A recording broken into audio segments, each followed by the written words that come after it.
Une cour de récréation comme les autres, avec ses disputes et ses petites bagarres qui cachent parfois des dangers plus sournois. Dans toutes les écoles de France, des élèves sont martyrisés tous les jours par leurs camarades. Ils sont victimes de harcèlement collectif.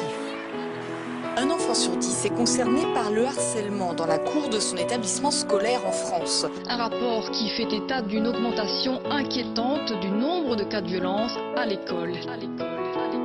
Petite Émilie, 6 ans et demi, est l'unique fille d'une famille reconstruite. Une mère pour qui elle est toute sa vie, et un beau-père qui l'aime comme si elle était de lui.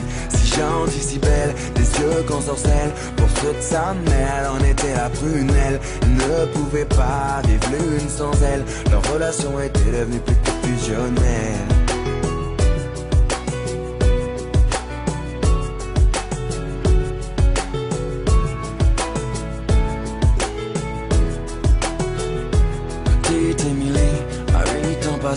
Rien n'a changé sauf qu'elle a déménagé. Fini la campagne isolée. Elle vit maintenant en ville car sa maman fut mutée. Une nouvelle école, de nouveaux amis. Elle ne mit pas longtemps à s'adapter à cette vie. Du haut de ses 8 ans on peut dire qu'elle est ravie, car tout va pour le mieux pour petite Émilie.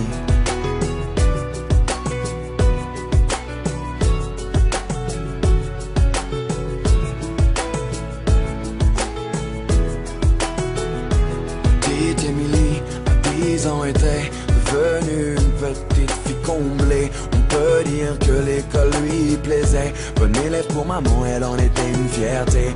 Un peu rondelette, de bonnes petites joues. Elle essuie les critiques de quelques jaloux. Devant les profs, ils l'appelaient bouffe-tout. Mais ce ne sont que des enfants après tout. Depuis quelque temps, une nouvelle forme de violence se développe sur les réseaux sociaux. Elles prennent différentes formes, elles peuvent prendre la forme de châtiment corporel, mais elles peuvent aussi prendre une forme plus insidieuse, qui est tout ce qui est la violence plus psychologique. Petite Émilie, à 12 ans maintenant, adolescente enfermée aux grandes dames de maman.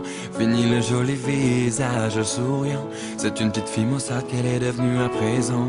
Faut dire qu'au collège, tout avait changé. Trop d'élèves ne faisaient que de se moquer. Partout elle se sentait rejetée, tantôt frappée, tantôt injuriée. Elle se demandait comment faire face. Elle était devenue le souffle-douleur de la classe. Sur les réseaux sociaux, ils l'appelaient